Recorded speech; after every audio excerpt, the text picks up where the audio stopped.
오늘 하나님의 말씀은 시편 37편을 살펴보도록 하겠습니다.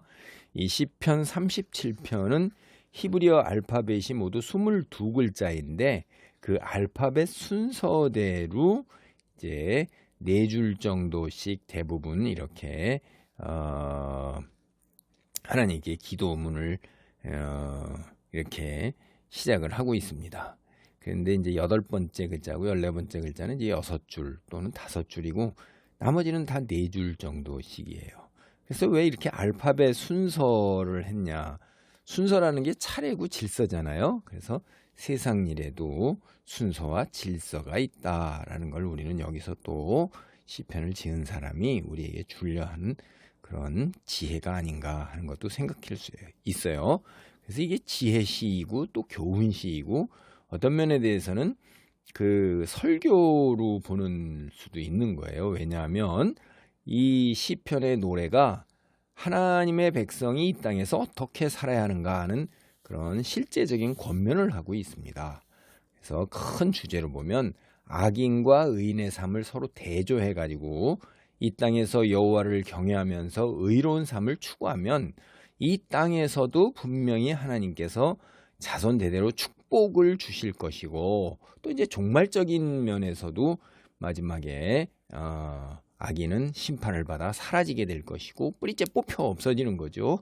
그다음에 의인은 하나님의 정의와 공의가 실현되는 것을 분명히 보면서 하나님과 함께하는 축복을 받는다. 그래, 그 악인은 이 땅에 잠시 머물다가 사라지지만은 종말의 마지막에 하나님이 새로운 창조 종말의 이때는 의인은 영원히 하나님께 복을 누리고 의가 정오의 빛같이 빛나게 되는 그 놀라운 마지막 종말 이런 것도 살펴볼 수 있도록 해서 시간이 현재와 영원한 시간에 잇대어 사는 시각을 갖고 있습니다. 1절로부터 6절을 봅니다. 악을 행하는 자들 때문에 불평하지 말며 불의를 행하는 자들을 시기하지 말지어다. 여기에 이제 그 불평하다라는 말이 이제 우리가 나오는데 이건 사실은 그 원래 원문 히브리어 말로 보면은 분노하다, 화내다 이런 거예요.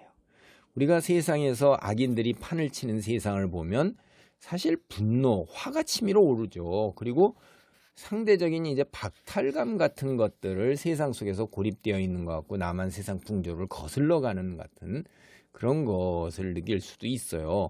악인들이 승승장구해갖고 그들은 권세를 잡고 그 다음에 사회적 지위도 차지하고 물질적 명예 다 차지하면서 자식들도 형통하는 것 같고 권력을 자기 마음대로 써가지고선 법과 제도를 넘어서서 자기들이 추구하는 그 탐욕을 다 채우는 것 그리고 그것이 그렇게 잘 순조롭게 순탄하게 이루어지는 것 그들의 의사와 뜻대로 이루어지는 것 이런 것 같은 거 보고 의인들은 핍박을 받고 그 다음에 자리도 잃어버리고 재산도 빼앗기고 수모를 당하고 이런 걸 보면 이제 우리가 한숨도 나오고 참 기가 막히기도 하고 화도 나고 뭐 이럴 수가 있어요.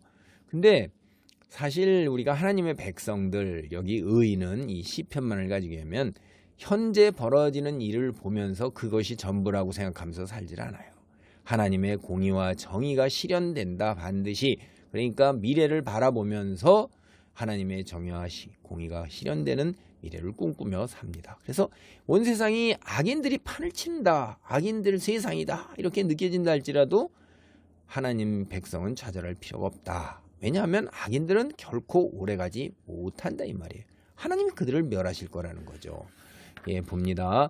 2절 그들은 풀과 같이 속히 배임을 당할 것이며 푸른 채소와 같이 세잔할 것임이로다.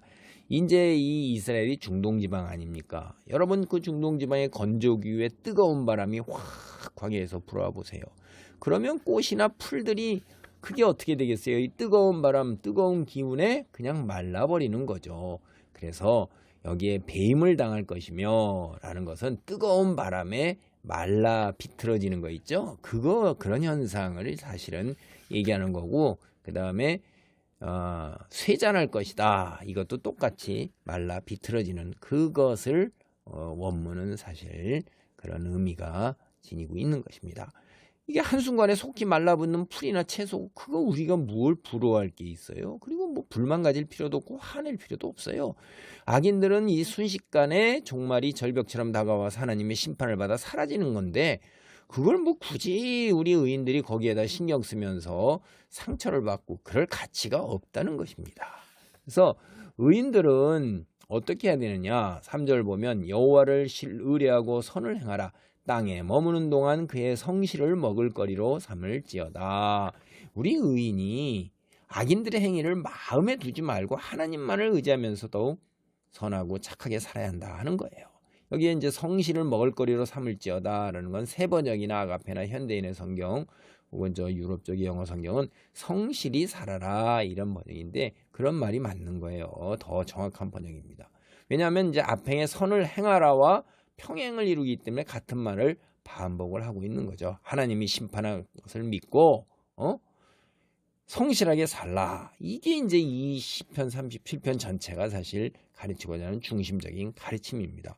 우리가 악인들의 성공이나 악인들의 형통이나 악인들의 그 남용 악한 것에 자꾸 많은 시간을 할애하면서 그거 자꾸 생각하고 뭐 분노하면 얻는 게 없다 이 말이에요. 도움이 되는 게 없어요. 우리도 분노를 하게 되고 억울함과 온통과 쓴맛으로 참 우리 심적 영적이 갉아먹어요. 그래서 악인들하고 그들의 함에 대해서 그렇게 많이 생각하는 게 바람직하지 않다는 겁니다. 여기 시편에서는.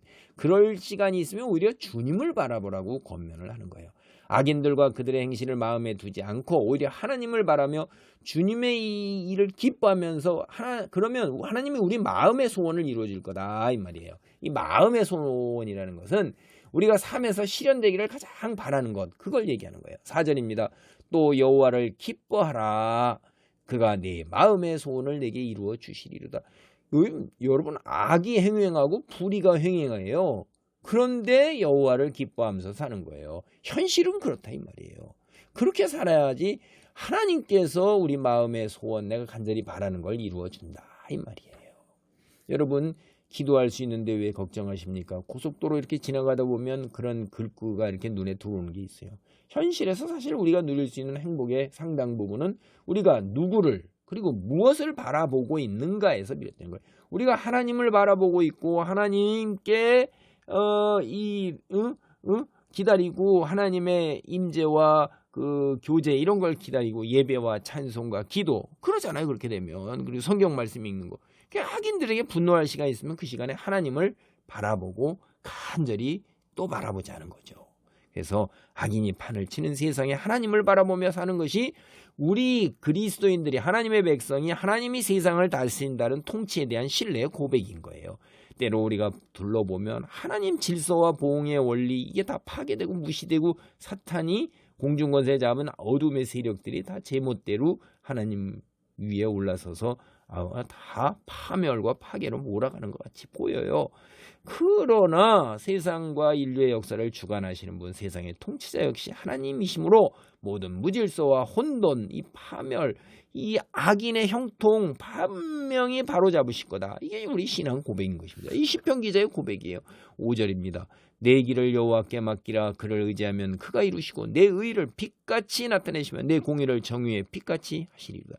12시에 해가 공중에 탁 떠 있을 때 얼마나 밝습니까? 그렇죠? 우리의 그 하나님을 바라보고 하나님 말씀에 순종하는 그 의가 한낮의 빛처럼 빛나게 하실 그럴 날이 올 거라 이 말이에요. 하나님께서 의인의 의로움을 온 천하에 드러내시면서 인정하실 날이 오고, 그리고 이 악인들은 한순간에 광야에서 불어오는 뜨거운 바람에 말라 비틀어지는 꽃이나 풀처럼 그렇게 되어버릴 것이다 하는 거예요. 그래서 우리가 하나님을 믿고 신뢰하고 고백하면 하나님께서 다 이루신다. 이게 우리 신앙의 고백인 것입니다.